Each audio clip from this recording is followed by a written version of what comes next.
오늘 함께 나눌 이야기는 우리가 흔히 착각하는 것에 관한 이야기입니다. 바로 부에 관한 것입니다. 우리는 흔히 말합니다. 부자는 돈 많은 사람이라고요. 성공한 사람은 재산이 많은 사람이라고요. 높은 사람은 지위가 높은 사람이라고요. 하지만 명심보감은 전혀 다른 이야기를 합니다. 적선지가 필류여경. 선을 쌓은 집안에는 반드시 남는 경사가 있다. 부는 가진 것이 아니라 베푼 것으로 결정됩니다. 격은 쌓은 것이 아니라 나눈 것으로 만들어집니다. 높이는 오른 것이 아니라 낮춘 것으로 정해집니다. 이것이 명심보감이 말하는 진짜 부자입니다. 우리는 살면서 두 종류의 사람을 만납니다. 첫 번째는 가진 것은 많지만 베풀지 않는 사람입니다. 큰 집에 살고 좋은 차를 타고 비싼 옷을 입습니다. 하지만 주변을 보면 아무도 없습니다. 돈으로 살 수 있는 것들로 가득하지만 돈으로 살 수 없는 것은 하나도 없습니다. 사랑도 없고 우정도 없고 존경도 없습니다. 두 번째는 가진 것은 적지만 베푸는 사람입니다.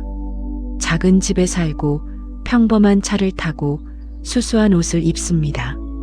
하지만 주변을 보면 사람들로 가득합니다.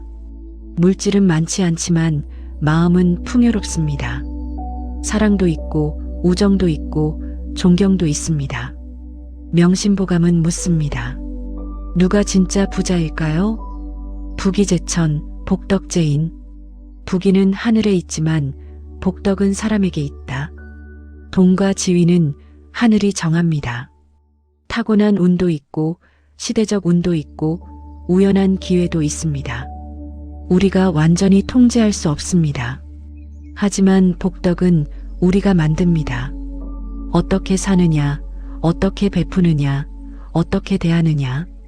이것은 전적으로 우리의 선택입니다. 그리고 그 선택이 인생의 격을 결정합니다. 사주명리학에서는 재성과 덕성을 구분합니다. 재성은 물질적 재물을 의미합니다. 사주에 재성이 많으면 돈을 벌 기회가 많습니다. 하지만 재성만 많고 덕성이 없으면 문제가 생깁니다. 돈은 모이지만 사람은 떠나갑니다. 재산은 쌓이지만 행복은 멀어집니다. 덕성은 인성과 관련이 있습니다. 인성이 강하면 배려심이 있고 베풀미 자연스럽고 남을 돕는 것을 기쁨으로 여깁니다. 인성과 재성이 균형을 이루면 진짜 부자가 됩니다. 돈도 있고 덕도 있고 사람도 있습니다. 명심보감에는 이런 구절이 있습니다.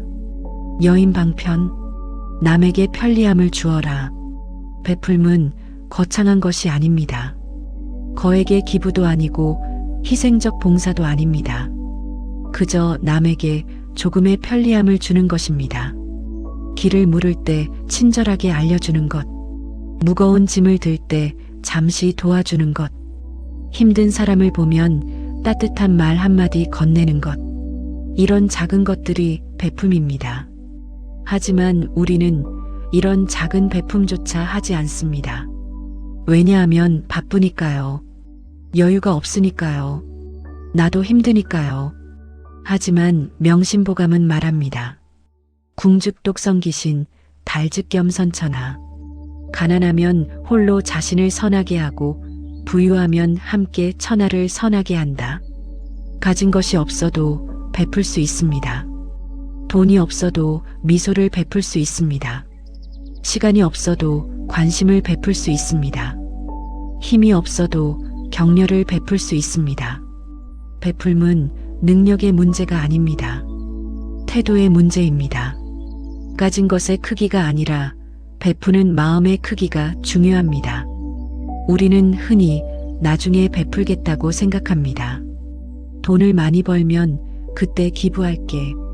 성공하면 그때 나눌게. 여유가 생기면 그때 도울게. 하지만 그 나중은 오지 않습니다. 돈을 벌면 더 벌고 싶고 성공하면 더 성공하고 싶고 여유가 생겨도 불안합니다. 명심보감은 경고합니다. 임무원려, 필요근 후. 먼 곳을 생각하지 않으면 반드시 가까운 곳에 근심이 생긴다. 지금 베풀지 않으면 나중에도 베풀지 못합니다. 지금 나누지 않으면 나중에도 나누지 못합니다. 베풀문 지금 여기에서 시작해야 합니다. 사주에서는 베풀매 운이 있습니다. 식상과 재성이 조화를 이룰 때입니다. 식상은 내가 만들어내는 것이고 재성은 물질입니다. 식상으로 재성을 생하면 내가 만든 것으로 재물을 얻습니다. 그리고 그 재물을 다시 남에게 베풀면 덕이 쌓입니다. 이것이 선순환입니다. 반면 재성만 강하고 식상이 없으면 재물은 있지만 나눌 줄 모릅니다. 겁재가 강하면 재물을 빼앗기는 것을 두려워해 더 움켜집니다. 이것이 악순환입니다. 명심보감에는 또 이런 구절이 있습니다. 득도 다줘, 실도 가줘. 덕을 얻으면 도움이 많고 덕을 잃으면 도움이 적다. 베푸는 사람에게는 사람들이 모입니다. 도와주려는 사람이 생기고 응원하는 사람이 생기고 함께하는 사람이 생깁니다. 반면 베풀지 않는 사람에게는 아무도 남지 않습니다. 위기의 순간에 혼자입니다. 어려운 순간에 외롭습니다. 이것이 베품이 만드는 차이입니다. 우리는 종종 베풀물 손해라고 생각합니다. 내가 가진 것을 나눠주면 내 것이 줄어든다고 생각합니다. 하지만 명심보감은 정반대로 말합니다. 시어치우. 베풀면 오히려 얻는다. 베풀문 손해가 아니라 투자입니다. 나눔은 소비가 아니라 저축입니다. 지금 베푼 것이 나중에 몇 배로 돌아옵니다. 물질로 돌아오지 않을 수도 있습니다. 하지만 관계로 돌아오고 평판으로 돌아오고 기회로 돌아옵니다. 그리고 무엇보다 마음의 평안으로 돌아옵니다. 이번 시리즈에서는 베품에 대해 5가지 측면에서 이야기하려고 합니다. 첫 번째 편에서는 가진 것이 없어도 존경받는 사람에 대해 이야기합니다. 물질적으로는 부족해도 베푸는 마음으로 존경받는 삶을 살펴봅니다. 두 번째 편에서는 부유하지만 외면당한 인간의 내면을 들여다봅니다. 많이 가졌지만 나누지 않아 결국 외로워진 사람의 이야기입니다. 세 번째 편에서는 베품이 만든 뜻밖의 인연을 다룹니다. 작은 베품이 어떻게 놀라운 인연으로 이어지는지를 봅니다. 네 번째 편에서는 베풀지 않은 선택이 불러온 고립을 살펴봅니다. 나누지 않았을 때 어떤 결과가 오는지를 직시합니다. 다섯 번째 편에서는 결국 인생을 살린 것은 나눔이었다는 깨달음을 나눕니다. 위기의 순간 나를 구한 것이 무엇이었는지를 봅니다. 각 편마다 명심보감의 구절을 중심으로 이야기를 풀어갈 것입니다. 베품과 나눔이라는 보편적 가치를 우리 삶의 언어로 풀어낼 것입니다. 그리고 사주 명리학적 해석도 함께 더할 것입니다. 어떤 사주가 베풀기 쉬운지, 어떤 시기에 나눔이 중요한지를 알려드릴 것입니다. 이 시리즈를 듣는 분들 중에는 베품이 어렵다고 느끼시는 분이 있을 겁니다. 가진 것이 없어서 또는 여유가 없어서 또는 상처받은 경험 때문에 이 시리즈가 그런 분들에게 용기가 되기를 바랍니다. 베풀문 능력이 아니라 선택이고 나눔은 부담이 아니라 기쁨이라는 것을 느끼시길 바랍니다. 명심보감에 이런 말이 있습니다. 인유덕화 부가망야. 남이 나에게 덕을 베풀면 잊어서는 안 된다. 하지만 우리는 있습니다. 남이 베푼 것은 당연하게 여기고 내가 베푼 것은 과장합니다. 이것이 문제의 시작입니다. 명심보감은 또 말합니다. 아유덕어인 부가념야. 내가 남에게 덕을 베풀면 생각하지 말아야 한다. 베풀고 나서 기억하지 말아야 합니다. 은혜를 입혔다고 들먹이지 말아야 합니다. 진짜 베풀문 베푼 것조차 잊어버리는 것입니다.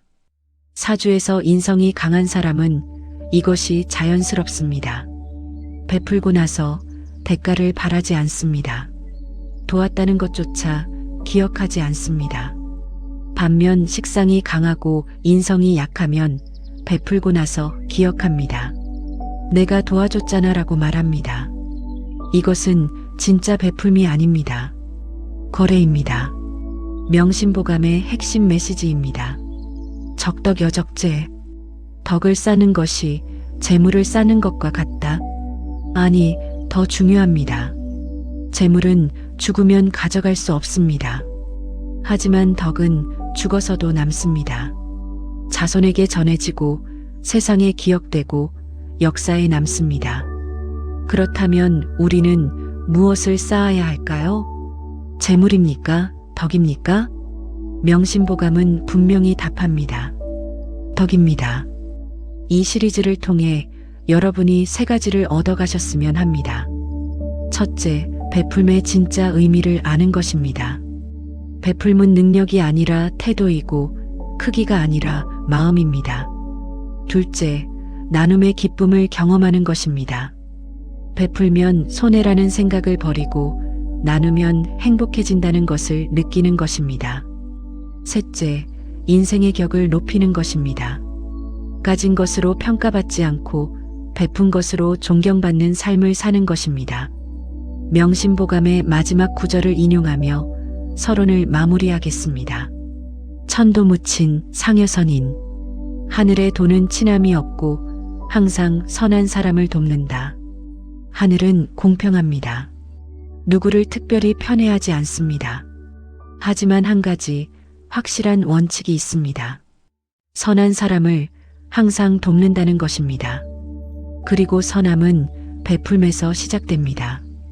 여러분이 하늘의 도움을 받는 사람이 되기를 바랍니다. 그리고 그 도움을 다시 남에게 베푸는 사람이 되기를 바랍니다. 그것이 인생의 격을 높이는 길입니다.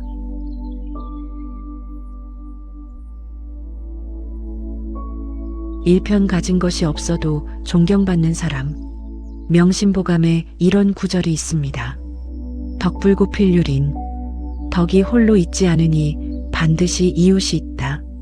가진 것은 없어도 덕이 있으면 사람이 모입니다. 재산은 없어도 마음이 풍요로우면 존경받습니다.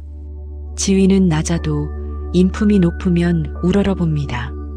이것이 명심보감이 말하는 진정한 부자입니다. 우리 주변을 둘러보면 그런 사람들이 있습니다. 물질적으로는 풍족하지 않지만 누구나 존경하는 사람. 큰 집도 없고 좋은 차도 없고 비싼 것도 없지만 모두가 찾는 사람. 그들의 공통점은 무엇일까요? 바로 베푸는 마음입니다. 명심보감은 말합니다. 빈이무언, 부이무교. 가난해도 원망이 없고 부유해도 교만하지 않다. 가난을 원망하지 않는 것, 그것이 첫 번째 덕입니다. 많은 사람들이 가난을 원망합니다. 왜 나만 이렇게 힘들까? 다른 사람들은 다 잘 사는데 내 팔자가 왜 이럴까? 이렇게 불평하고 세상을 탓하고 하늘을 원망합니다. 하지만 원망은 아무것도 바꾸지 못합니다. 오히려 마음만 더 가난해집니다. 명심보감은 말합니다. 안빈낙도. 가난을 편안히 여기고 도를 즐긴다. 가난을 받아들이는 것, 그것이 지혜입니다. 지금 가진 것이 적다고 해서 불행한 것은 아닙니다. 오히려 적게 가진 것이 자유일 수 있습니다. 지킬 것이 적으니 두려움도 적습니다. 잃을 것이 적으니 집착도 적습니다. 사주명리학에서는 이것을 비견과 식상의 조화로 봅니다. 비견은 나와 같은 오행으로 자존감을 의미합니다. 재성이 약해도 비견이 강하면 가난해도 당당합니다. 물질은 적어도 자존심은 높습니다. 그리고 식상으로 자신을 표현하며 남을 돕습니다. 가진 것은 적지만 나눌 줄 압니다. 이런 사람은 가난해도 존경받습니다. 그렇다면 가진 것이 없는 사람은 무엇을 베풀까요? 첫째, 미소를 베풉니다. 미소는 돈이 들지 않습니다. 하지만 그 효과는 엄청납니다. 힘든 사람에게 따뜻한 미소를 지어주면 그 사람의 하루가 바뀝니다. 명심보감은 말합니다. 화한여린, 화평한 얼굴이 사람을 맞이한다. 미소는 최고의 환대입니다. 돈을 쓰지 않아도 상대방을 기쁘게 할 수 있습니다. 둘째, 시간을 베풉니다. 시간은 누구에게나 공평합니다. 부자에게도 하루 24시간, 가난한 사람에게도 하루 24시간입니다. 그 시간을 어떻게 쓰느냐가 차이를 만듭니다. 바쁜 와중에도 남의 이야기를 들어줍니다. 힘든 상황에도 남을 도와줍니다. 여유가 없어도 함께 해줍니다. 명심보감은 말합니다. 경청자득지, 공경하며 들으면 지혜를 얻는다. 누군가의 이야기를 진심으로 들어주는 것, 그것이 베품입니다. 돈이 필요 없습니다. 그저 마음과 시간이면 충분합니다. 셋째, 관심을 베풉니다. 관심은 사랑의 다른 이름입니다. 누군가에게 관심을 가지고 안부를 물어보고 걱정해주는 것, 이것이 가장 큰 베품입니다. 명심보감은 말합니다. 축의급인, 자신을 미루고 남을 먼저 한다. 내 일보다 남의 일을 먼저 챙겨주는 것, 내 걱정보다 남의 걱정을 먼저 해주는 것, 이런 태도가 관심의 베품입니다. 넷째, 지혜를 베풉니다. 살아온 경험, 배운 지식, 깨달은 교훈, 이것들을 남과 나누는 것도 베품입니다. 돈으로 살 수 없는 귀한 것들입니다. 명심보감은 말합니다. 문도문덕, 도를 들으면 덕을 묻는다. 자신이 아는 것을 아낌없이 나눕니다. 후배에게 가르쳐주고 젊은이에게 조언해주고 어려운 사람에게 지혜를 나눠줍니다. 이것이 진짜 베품입니다. 다섯째, 격려를 베풉니다. 힘든 사람에게 괜찮아, 할 수 있어라고 말해주는 것. 좌절한 사람에게 다시 일어날 수 있어라고 용기를 주는 것. 포기하려는 사람에게 조금만 더 버텨봐라고 응원하는 것. 명심보감은 말합니다. 이런 상인, 한마디 말로 사람을 살린다. 격려의 말은 생명을 살립니다. 죽고 싶던 사람을 살게 만듭니다. 돈 한 푼 들지 않지만 그 가치는 헤아릴 수 없습니다. 사주에서 인성이 강한 사람은 이런 베풀미 자연스럽습니다. 인성은 배려와 공감의 별이기 때문입니다. 가진 것이 없어도 나눌 줄 압니다. 재물은 적어도 마음은 풍요롭습니다. 명심보감은 또 말합니다. 궁죽독성귀신, 가난하면 홀로 자신을 선하게 한다. 가진 것이 없을 때 할 수 있는 일이 있습니다. 나 자신을 선하게 만드는 것입니다. 정직하게 살고 성실하게 일하고 바르게 행동하는 것. 이것이 가난한 사람의 베품입니다. 사람들은 이런 모습을 봅니다. 저 사람은 가난해도 정직하구나. 저 사람은 어려워도 성실하구나. 저 사람은 힘들어도 바르구나. 그리고 존경합니다. 돈 때문이 아니라 인품 때문에 존경합니다. 지위 때문이 아니라 태도 때문에 우러러봅니다. 이것이 진짜 존경입니다. 명심보감은 결론을 내립니다. 덕불고필률인, 덕이 홀로 있지 않으니 반드시 이웃이 있다. 가진 것이 없어도 덕이 있으면 외롭지 않습니다. 재산이 없어도 마음이 풍요로우면 사람이 모입니다. 왜냐하면 사람들은 본능적으로 압니다. 누가 진짜 부자인지를, 누가 진짜 높은 사람인지를, 누가 진짜 존경받을 만한 사람인지를 돈으로 판단하지 않습니다. 지위로 평가하지 않습니다. 마음으로 느낍니다. 사주명리학적으로 가난해도 존경받는 사람의 특징이 있습니다. 재성은 약하지만 인성과 관성이 조화를 이룹니다. 인성은 배려심을, 관성은 책임감을 의미합니다. 돈은 없어도 사람됨이 바릅니다. 재물은 적어도 신뢰가 있습니다. 그리고 식상으로 자신을 표현하며 남을 돕습니다. 이런 사주를 가진 사람은 평생 존경받으며 삽니다. 가난하지만 외롭지 않습니다. 어렵지만 사랑받습니다. 명심보감의 마지막 가르침입니다. 적선지가 필류여경. 선을 쌓은 집안에는 반드시 남는 경사가 있다. 가진 것이 없어도 선을 쌓을 수 있습니다. 작은 배품, 따뜻한 말, 진심 어린 관심, 이것들이 쌓이면 복이 됩니다.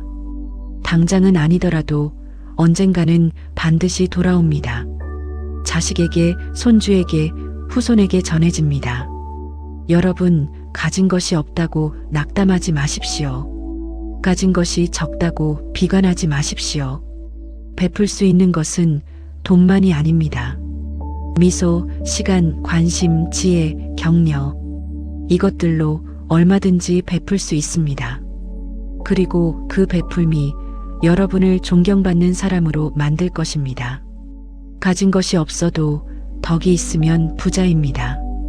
재산이 없어도 마음이 풍요로우면 성공한 사람입니다. 명심보감이 말하는 진짜 부자가 되십시오.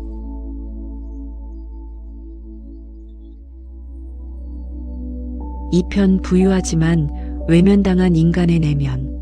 명심보감에 이런 구절이 있습니다. 부의무교, 부유하지만 교만하지 않다.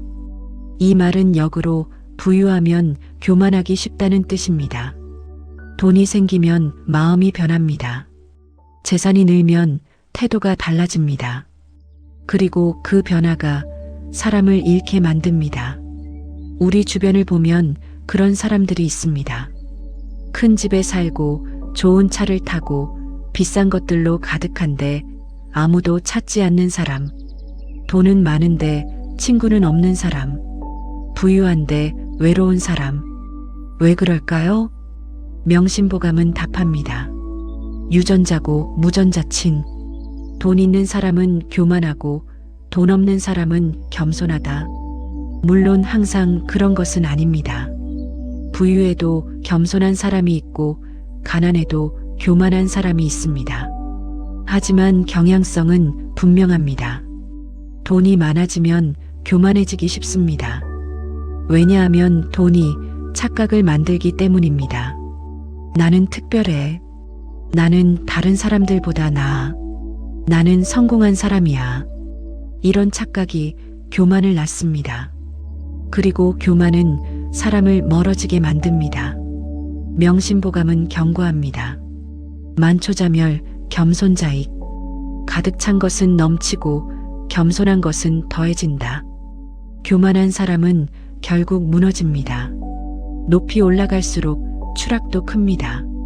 가득 찰수록 넘쳐서 흘러버립니다.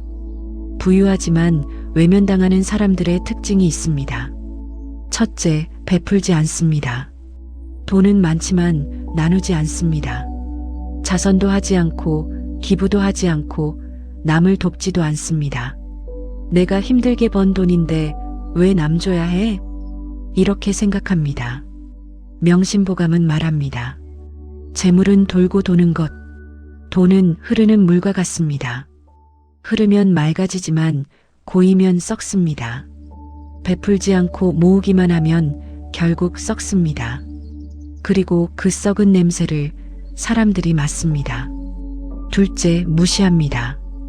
돈이 없는 사람을 하찮게 여깁니다. 지위가 낮은 사람을 대수롭지 않게 대합니다. 돈도 없는 주제에 가난한 게 죄지. 이런 말을 노골적으로 하지 않아도 태도에서 드러납니다. 명심보감은 말합니다. 귀천인 필자천. 남을 천하게 여기면 반드시 스스로 천해진다. 남을 무시하는 사람은 결국 무시당합니다. 남을 깔보는 사람은 결국 깔보임을 당합니다.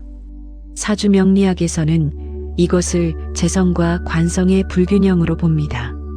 재성만 강하고 관성이 없으면 돈은 있지만 절제가 없습니다. 인성도 약하면 배려심도 없습니다. 그래서 돈으로 모든 것을 해결하려 하고 돈으로 사람을 평가합니다. 이런 사주는 부유해도 외롭습니다. 셋째, 자랑합니다.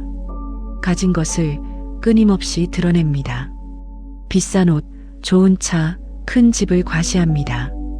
나 이거 얼마 주고 샀는데, 이거 아무나 못 사는 거야. 이런 말을 자주 합니다. 명심보감은 경고합니다. 현이양덕자멸. 드러내고 자랑하는 자는 망한다. 자랑은 열등감의 다른 표현입니다. 진짜 부자는 자랑하지 않습니다. 가진 것이 당연하기 때문입니다. 자랑하는 사람은 사실 불안합니다. 내가 가진 게 정말 대단한가? 사람들이 나를 인정해 줄까? 이런 불안이 자랑으로 나타납니다. 넷째, 비교합니다. 끊임없이 남과 비교합니다. 나는 저 사람보다 집이 커. 나는 저 사람보다 차가 좋아. 나는 저 사람보다 많이 벌어. 이렇게 비교하며 우월감을 느끼려 합니다. 명심보감은 말합니다. 지족자부. 만족할 줄 아는 사람이 부유하다. 진짜 부자는 비교하지 않습니다. 자신이 가진 것에 만족하기 때문입니다. 비교하는 사람은 영원히 불만족합니다. 위를 보면 끝이 없기 때문입니다. 다섯째, 조건을 겁니다. 모든 관계에 조건을 붙입니다.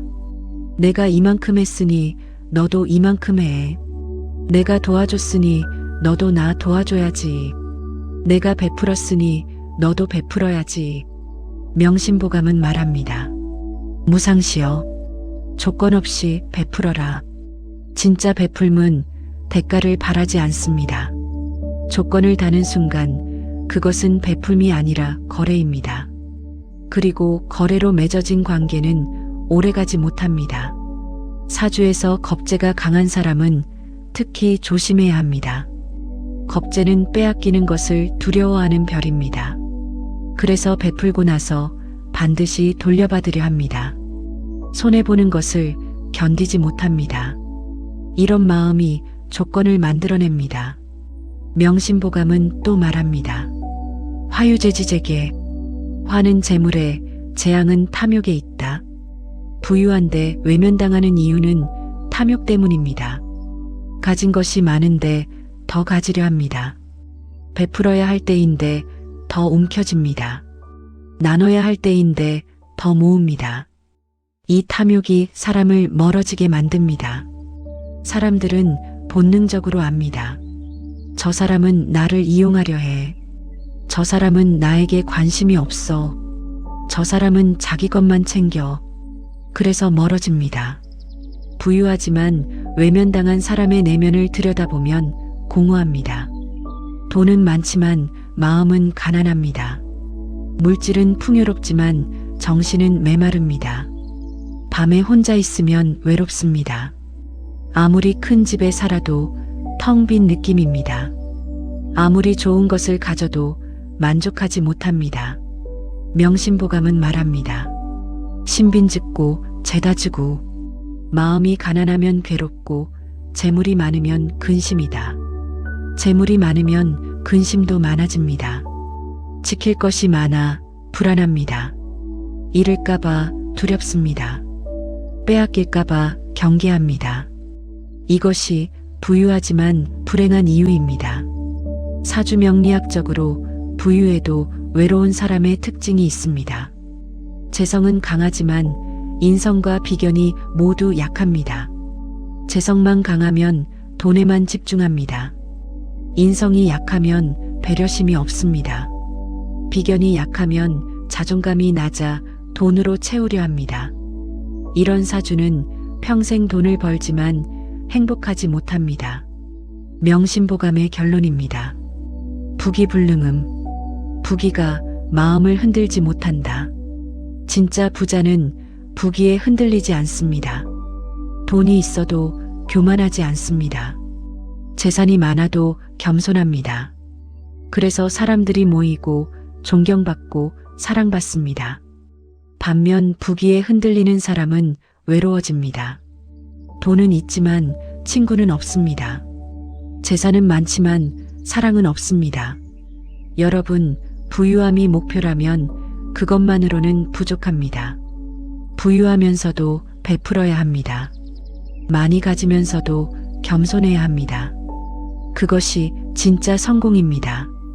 돈으로 모든 것을 살 수 있다고 착각하지 마십시오. 사랑은 살 수 없고, 우정은 살 수 없고, 존경은 살 수 없습니다.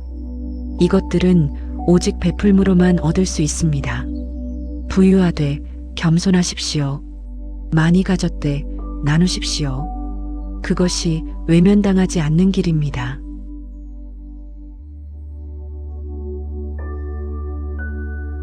삼편 베풀미 만든 뜻밖의 인연. 명심보감에 이런 구절이 있습니다. 적선지가 필류여경. 선을 쌓은 집안에는 반드시 남는 경사가 있다. 베풀문 예상치 못한 복을 가져옵니다. 나눔은 뜻밖의 인연을 만듭니다. 우리가 선을 베풀 때 대가를 바라지 않습니다. 그저 도와주고 싶어서, 나누고 싶어서, 함께하고 싶어서 베풉니다. 하지만 그 베풀미 나중에 예상치 못한 방식으로 돌아옵니다. 명심보감은 말합니다. 선유선보. 선한 일에는 선한 보답이 있다. 당장은 아니더라도 언젠가는 반드시 돌아옵니다. 베푼 사람에게 베풀어집니다. 나눈 사람에게 나눠집니다. 그것이 우주의 법칙입니다. 사주명리학에서는 이것을 인성과 재성의 순환으로 봅니다. 인성으로 남을 도우면 덕이 쌓입니다. 그 덕이 나중에 귀인운으로 나타납니다. 어려울 때 도와주는 사람이 나타납니다. 위기의 순간에 기회가 찾아옵니다. 이것이 베풀매의 보답입니다. 베풀미 만드는 뜻밖의 인연은 어떻게 나타날까요? 첫째, 위기의 순간에 나타납니다. 가장 어려울 때 예상치 못한 사람이 도와줍니다. 한 번도 만난 적 없는 사람이 손을 내밉니다. 왜냐하면 그 사람이 과거에 내가 베푼 사람과 연결되어 있기 때문입니다. 명심보감은 말합니다. 덕불고 필률인. 덕이 홀로 있지 않으니 반드시 이웃이 있다. 베푼 덕은 사라지지 않습니다. 보이지 않는 곳에서 연결되고 퍼집니다. 그리고 내가 어려울 때 돌아옵니다. 예상치 못한 사람을 통해 예상치 못한 방식으로 돌아옵니다. 둘째, 기회로 나타납니다. 과거에 도와준 사람이 좋은 기회를 가져다 줍니다. 일자리를 소개해 주거나 사업 파트너를 연결해 주거나 중요한 정보를 알려줍니다. 그때 도와주신 게 기억나서요. 그때 은혜를 갚고 싶었어요. 이렇게 말하며 기회를 줍니다. 명심보감은 말합니다. 투도보리.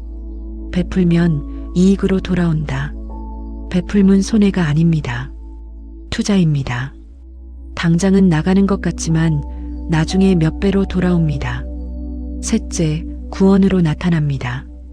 절체절명의 순간에 누군가 나타나 구해줍니다. 그 사람은 내가 과거에 베푼 사람일 수도 있고 그 사람과 연결된 사람일 수도 있습니다. 명심보감은 말합니다. 급인지급기급. 남의 급함을 급하게 여기면 내 급함도 급하게 여겨진다. 남이 위급할 때 도와주면 내가 위급할 때도 도움을 받습니다. 이것은 우주의 법칙입니다.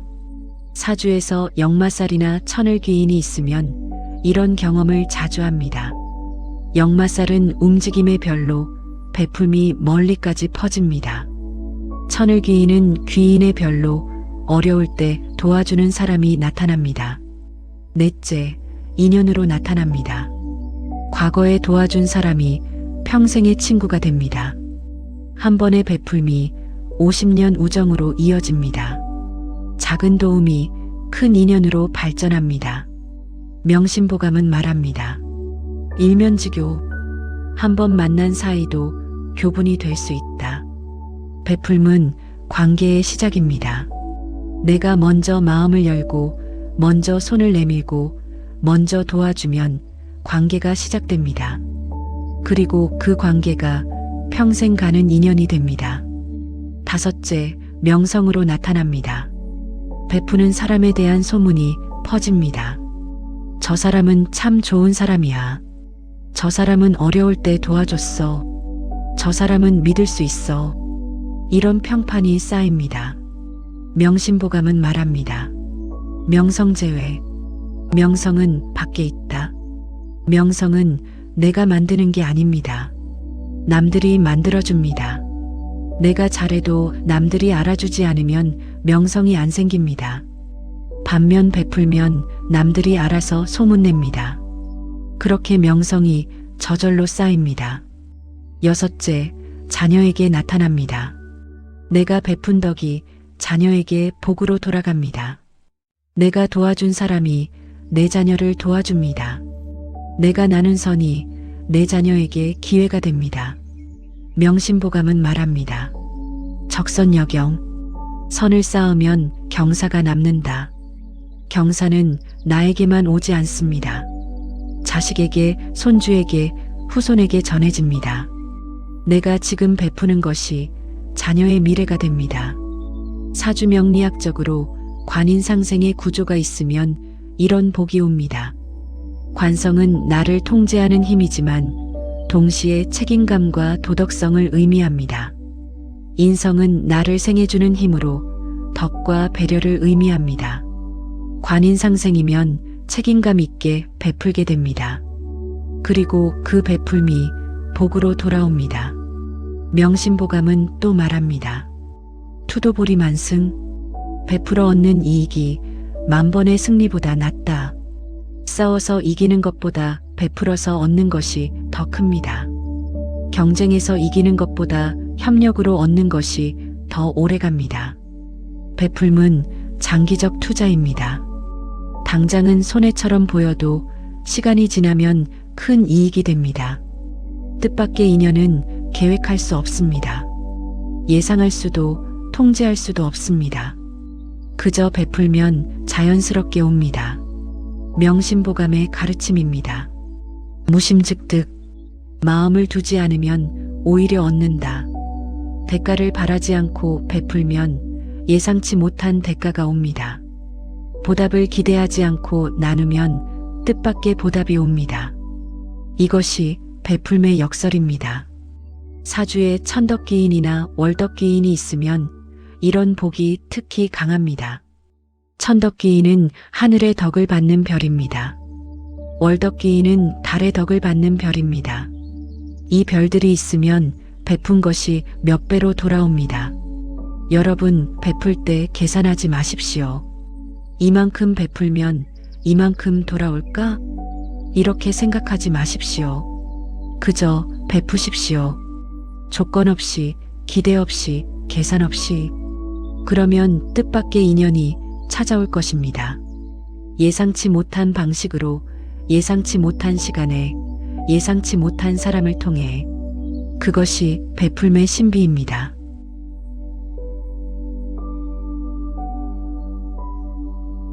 사편 베풀지 않은 선택이 불러온 고립. 명심보감에 이런 구절이 있습니다.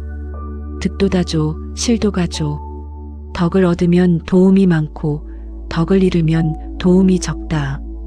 베풀지 않는 것은 단순히 기회를 놓치는 것이 아닙니다. 적극적으로 고립을 선택하는 것입니다. 베풀지 않으면 사람들이 멀어집니다. 나누지 않으면 관계가 끊어집니다. 도와주지 않으면 혼자 남습니다. 명심보감은 경고합니다. 자사고립. 스스로 고립을 만든다. 고립은 외부에서 강요되는 것이 아닙니다. 내가 선택한 결과입니다. 베풀지 않기로, 나누지 않기로, 도와주지 않기로 선택한 결과입니다. 베풀지 않은 선택은 어떻게 고립을 만들까요? 첫째, 신뢰를 잃습니다. 한번 도움을 거절하면 저 사람은 차가운 사람이구나 라고 생각합니다. 2번 거절하면 저 사람은 이기적인 사람이구나라고 판단합니다. 3번 거절하면 저 사람에게는 더 이상 부탁하지 말아야지라고 결정합니다. 명심보감은 말합니다. 일실신 남복득. 한번 신의를 잃으면 회복하기 어렵다. 신뢰는 쌓는 데는 오래 걸리지만 무너지는 건 순식간입니다. 한 번의 거절이 오랜 관계를 무너뜨릴 수 있습니다. 사주명리학에서는 이것을 겁재의 작용으로 봅니다. 겁재가 강하면 빼앗기는 것을 두려워합니다. 그래서 베풀지 않으려 합니다. 내 것을 지키는 데만 급급합니다. 하지만 그 결과는 고립입니다. 둘째, 도움을 받지 못합니다. 내가 남을 돕지 않으면 남도 나를 돕지 않습니다. 내가 나누지 않으면 남도 나와 나누지 않습니다. 이것은 당연한 결과입니다. 명심보감은 말합니다. 이덕보덕, 이원보원. 덕으로 덕을 갚고 원한으로 원한을 갚는다. 베풀면 베풀어지고 베풀지 않으면 베풀어지지 않습니다. 이것은 우주의 법칙입니다. 내가 위급할 때 아무도 도와주지 않는 이유는 내가 남을 돕지 않았기 때문입니다. 셋째, 평판이 나빠집니다. 저 사람은 도와주지 않아. 저 사람은 인색해. 저 사람은 이기적이야. 이런 소문이 퍼집니다. 명심보감은 말합니다. 명성난득이 역실. 명성은 얻기 어렵고 잃기 쉽다. 좋은 평판은 오랜 시간에 걸쳐 쌓입니다. 하지만 나쁜 평판은 순식간에 퍼집니다. 한 번의 인색함이 평생의 이미지가 됩니다. 넷째, 기회를 잃습니다. 사람들은 베푸는 사람과 일하고 싶어 합니다. 협력하고 싶고 파트너가 되고 싶고 함께하고 싶어 합니다. 반면 베풀지 않는 사람과는 거리를 둡니다. 명심보감은 말합니다. 동목불성님, 나무 하나로는 숲을 이룰 수 없다. 혼자서는 큰 일을 이룰 수 없습니다. 사람의 도움이 필요합니다. 하지만 베풀지 않으면 아무도 도와주지 않습니다.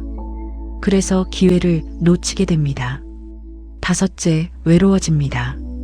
물질적으로는 풍족할 수 있습니다. 하지만 정서적으로는 메마릅니다. 곁에 사람이 없습니다. 명심보감은 말합니다. 인불과 독생. 사람은 홀로 살 수 없다. 우리는 관계 속에서 삽니다. 혼자서는 행복할 수 없습니다. 베풀지 않으면 관계가 없습니다. 관계가 없으면 외롭습니다. 사주에서 고독살이나 과숙살이 있으면 이런 경향이 더 강합니다. 고독살은 외로움의 별입니다. 과숙살은 혼자 있는 것을 좋아하는 별입니다. 이런 살이 있으면 베푸는 것이 더 어렵습니다. 하지만 더욱 의식적으로 노력해야 합니다. 여섯째, 후회합니다. 나중에 깨닫습니다. 그때 도와줄 걸, 그때 베풀 걸, 그때 나눴더라면. 하지만 이미 늦었습니다. 명심보감은 말합니다. 후회만큼 후회해도 미치지 못한다. 시간은 되돌릴 수 없습니다. 지나간 기회는 다시 오지 않습니다. 베풀 수 있을 때 베풀어야 합니다. 명심보감은 또 말합니다. 인심여수. 사람의 마음은 물과 같다. 물은 그릇에 따라 모양이 바뀝니다. 동그란 그릇에 담으면 동그랗고 네모난 그릇에 담으면 네모납니다. 마음도 마찬가지입니다. 베푸는 마음으로 대하면 베푸는 마음으로 돌아옵니다. 다친 마음으로 대하면 다친 마음으로 돌아옵니다. 베풀지 않은 선택은 누적됩니다. 한 번의 선택은 작아 보입니다. 하지만 그것이 쌓이면 인생을 바꿉니다. 사주명리학적으로 고립이 심해지는 시기가 있습니다. 상관운이나 겁재운이 들어올 때입니다. 상관운에는 비판적이 되어 남을 멀리합니다. 겁재운에는 경쟁의식이 강해져 나누지 않습니다. 이런 시기에는 더욱 의식적으로 베풀어야 합니다. 명심보감의 경고입니다. 임무원료, 필요근 후. 먼 곳을 생각하지 않으면 반드시 가까운 곳에 근심이 생긴다. 지금 베풀지 않으면 나중에 후회합니다. 지금 나누지 않으면 나중에 외롭습니다. 먼 미래를 생각하고 지금 베푸십시오. 고립은 선택입니다. 베풀지 않기로 선택하면 고립이 옵니다. 베풀기로 선택하면 연결이 옵니다. 여러분은 무엇을 선택하겠습니까? 고립입니까? 연결입니까? 선택은 지금 이 순간에 있습니다.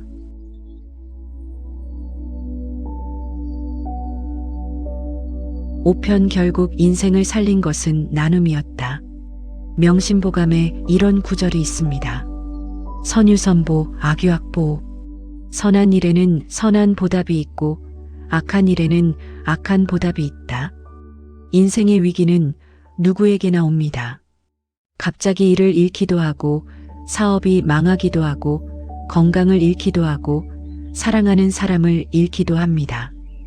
그 순간 무엇이 우리를 살릴까요? 돈일까요? 지위일까요? 명예일까요? 아닙니다. 명심보감은 말합니다. 결국 우리를 살리는 것은 사람입니다. 그리고 그 사람은 과거에 내가 베푼 사람입니다. 적선지가 필류여경. 선을 쌓은 집안에는 반드시 남는 경사가 있다. 과거에 나눈 것이 위기의 순간에 나를 살립니다. 과거에 베푼 것이 어려울 때 나를 구합니다. 이것이 나눔의 힘입니다. 사주명리학에서는 위기의 시기가 있습니다. 충운이나 형운, 공망운이 들어올 때입니다. 이 시기에는 예상치 못한 일들이 일어납니다. 준비했던 것들이 무너집니다. 계획했던 것들이 틀어집니다. 그때 무엇이 우리를 지킬까요? 과거에 쌓아둔 덕입니다. 과거에 베푼 선입니다. 나눔이 인생을 살리는 순간은 어떻게 나타날까요? 첫째, 일자리를 잃었을 때입니다. 갑자기 해고당했습니다. 막막합니다. 당장 생계가 걱정됩니다. 그때 전화가 옵니다. 과거에 도와줬던 사람에게서입니다. 제가 일할 곳을 알아봤는데 한번 와보시겠어요? 명심보감은 말합니다. 급인지급. 남의 급함을 급하게 여겼다. 과거에 남이 어려울 때 도와줬습니다. 지금 내가 어려울 때 그 사람이 도와줍니다. 이것이 나눔의 보답입니다. 둘째, 사업이 망했을 때입니다. 빚만 잔뜩 남았습니다. 재기가 불가능해 보입니다. 포기하고 싶습니다. 그때 손을 내미는 사람이 있습니다. 과거에 베풀었던 사람입니다. 제가 도와드릴게요. 천천히 갚으셔도 돼요. 명심보감은 말합니다. 환난상부. 어려움을 서로 돕는다. 과거에 남의 어려움을 함께 나눴습니다. 지금 내 어려움을 그 사람이 함께 나눕니다. 이것이 나눔이 만든 기적입니다. 셋째, 건강을 잃었을 때입니다. 갑자기 쓰러졌습니다. 입원했습니다. 간호할 사람도 돌봐줄 사람도 없습니다. 그런데 사람들이 옵니다. 과거에 내가 돌봤던 사람들입니다. 저희가 돌려드릴게요. 명심보감은 말합니다. 인유덕화, 부가망야. 남이 나에게 베푼 덕을 잊지 않는다. 과거에 내가 베푼 것을 사람들이 기억합니다. 그리고 지금 돌려줍니다. 이것이 나눔의 순환입니다. 넷째, 억울한 일을 당했을 때입니다. 누명을 썼습니다. 아무도 믿어주지 않습니다. 외롭고 힘듭니다. 그런데 나서는 사람이 있습니다. 과거에 내가 믿어줬던 사람입니다. 저는 그 사람을 믿습니다. 그 사람은 그럴 사람이 아닙니다. 명심보감은 말합니다. 신의불기. 신의는 기만하지 않는다. 과거에 신의로 대했던 것이 지금 나를 지킵니다. 과거에 믿어줬던 것이 지금 나를 믿게 만듭니다. 다섯째, 외로울 때입니다. 세상에 혼자 남은 것 같습니다. 아무도 없는 것 같습니다. 그런데 연락이 옵니다. 과거에 내가 함께했던 사람들에게서입니다.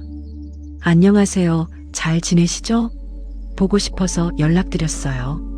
명심보감은 말합니다. 덕불고 필률인. 덕이 홀로 있지 않으니 반드시 이웃이 있다. 과거에 나눴던 것이 지금 나를 외롭지 않게 만듭니다. 과거에 함께했던 것이 지금도 함께하게 만듭니다. 사주명리학적으로 나눔이 인생을 살리는 이유가 있습니다. 덕을 쌓으면 귀인운이 들어옵니다. 귀인은 위기의 순간에 나타나 도와주는 사람입니다. 베풀지 않으면 귀인이 없습니다. 나누면 귀인이 생깁니다. 명심보감은 또 말합니다. 득도 다줘, 실도 가줘. 덕을 얻으면 도움이 많고 덕을 잃으면 도움이 적다. 위기의 순간 얼마나 많은 도움을 받느냐는 과거에 얼마나 베풀었느냐에 달려 있습니다. 과거에 많이 베풀었으면 많은 도움을 받습니다. 과거에 베풀지 않았으면 도움이 없습니다. 이것은 수학 공식처럼 정확합니다. 나눔이 인생을 살린다는 것은 추상적인 이야기가 아닙니다. 구체적인 현실입니다. 일자리, 자금, 간병, 증언, 위로. 이 모든 것이 과거의 나눔에서 옵니다. 명심보감은 결론을 내립니다.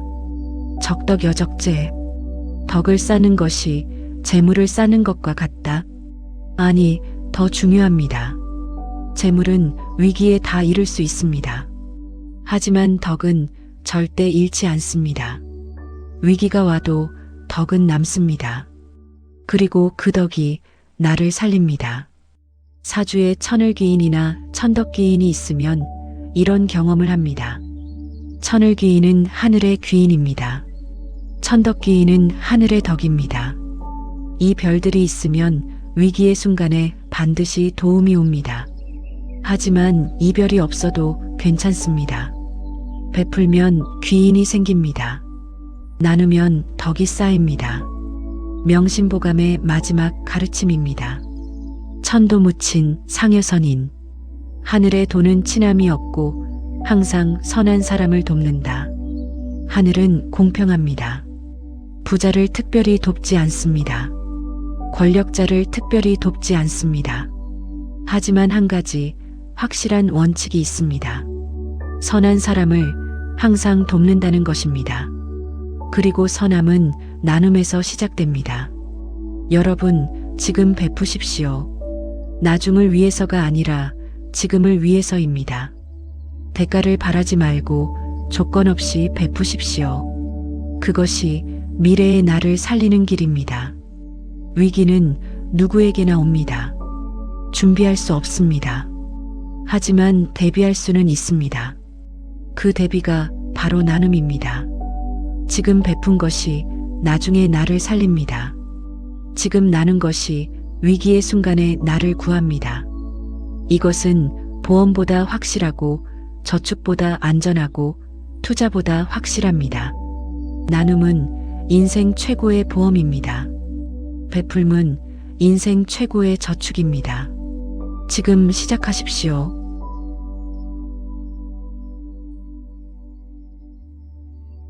베풀미 결정하는 인생의 높낮이. 여러분, 여기까지 긴 여정을 함께 해주셔서 감사합니다. 5편에 걸쳐 우리는 베풀매 대해 이야기했습니다. 가진 것이 없어도 존경받는 사람부터 결국 인생을 살린 것이 나눔이었다는 깨달음까지 명심보감의 가르침과 사주명리학의 통찰을 통해 나눔의 본질을 들여다봤습니다. 이제 마무리를 하려 합니다. 명심보감의 핵심 메시지는 하나입니다. 적선지가 필유여경. 선을 쌓은 집안에는 반드시 남는 경사가 있다. 베풀문 선택이 아니라 필수입니다. 나눔은 미덕이 아니라 생존 전략입니다. 우리는 흔히 베풀물 손해라고 생각합니다. 내가 가진 것을 나눠주면 내 것이 줄어든다고 생각합니다. 하지만 명심보감은 정반대로 말합니다. 시어치우. 베풀면 오히려 얻는다. 베풀면 수학적으로 맞지 않는 것처럼 보입니다. 하나를 주면 하나가 줄어야 정상입니다. 하지만 실제로는 그렇지 않습니다. 하나를 주면 둘이 돌아옵니다. 아니, 열이 돌아옵니다. 이것이 베풀매 신비입니다. 왜 그럴까요? 명심보감은 설명합니다. 덕불고필률인. 덕이 홀로 있지 않으니 반드시 이웃이 있다. 베풀면 사람이 모입니다. 사람이 모이면 기회가 옵니다. 기회가 오면 재물이 옵니다. 재물이 오면 다시 베풀 수 있습니다. 이것이 선순환입니다. 반면 베풀지 않으면 사람이 떠납니다. 사람이 떠나면 기회가 없습니다. 기회가 없으면 재물도 없습니다. 재물이 없으면 더 베풀지 못합니다. 이것이 악순환입니다. 사주명리학에서는 이것을 재생인의 순환으로 봅니다. 재성으로 인성을 생하면 재물이 덕이 됩니다. 인성으로 비견을 생하면 덕이 힘이 됩니다. 비견으로 재성을 생하면 힘이 재물이 됩니다. 이것이 선순환의 사주입니다. 반면 재성만 강하고 인성이 없으면 재물이 덕이 되지 못합니다.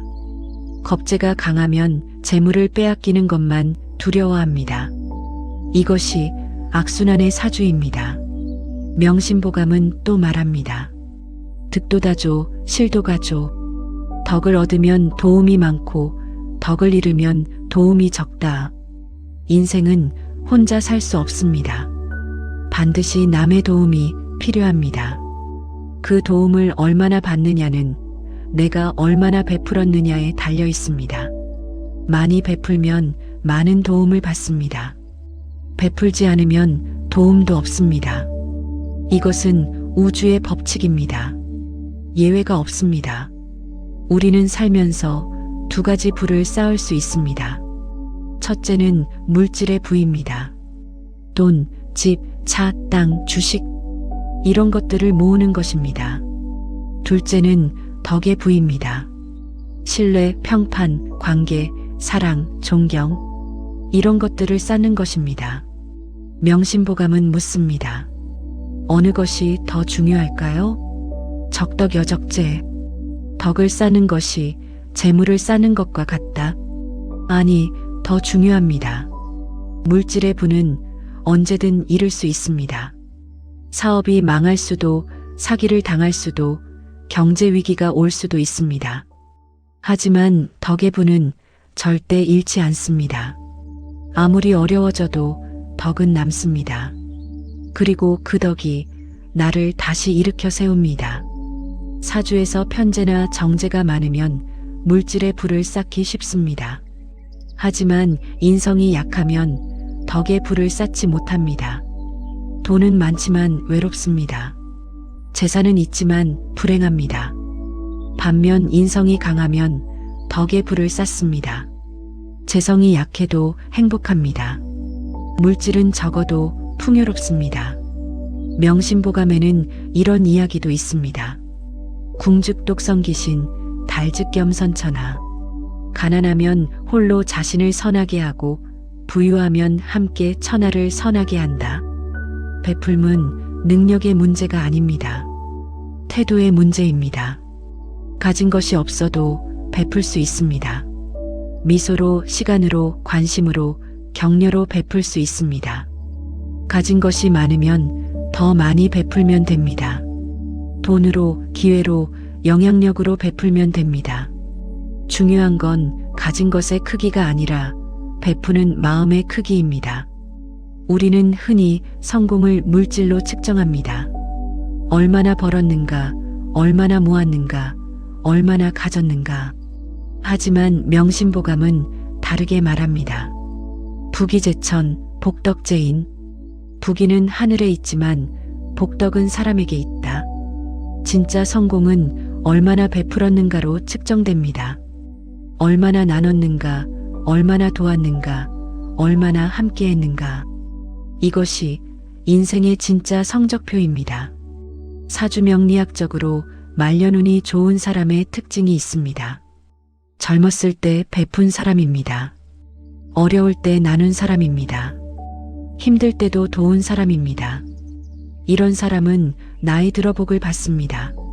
자식도 잘 되고 건강도 좋고 주변에 사람도 많습니다.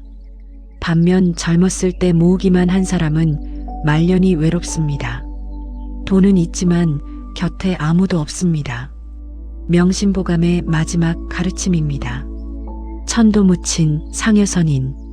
하늘에 돈은 친함이 없고 항상 선한 사람을 돕는다. 하늘은 공평합니다. 부자를 편애하지 않고 권력자를 특별 대우하지 않습니다. 하지만 한 가지 확실한 원칙이 있습니다. 선한 사람을 항상 돕는다는 것입니다. 그리고 선함의 시작은 베품입니다. 여러분께 세 가지를 당부하고 싶습니다. 첫째, 지금 베푸십시오. 나중에 하겠다고 미루지 마십시오. 여유가 생기면 하겠다고 기다리지 마십시오. 지금 이 순간 베푸십시오. 작은 것이라도 할 수 있는 것이라도 베푸십시오. 둘째, 조건 없이 베푸십시오. 대가를 바라지 마십시오. 보답을 기대하지 마십시오.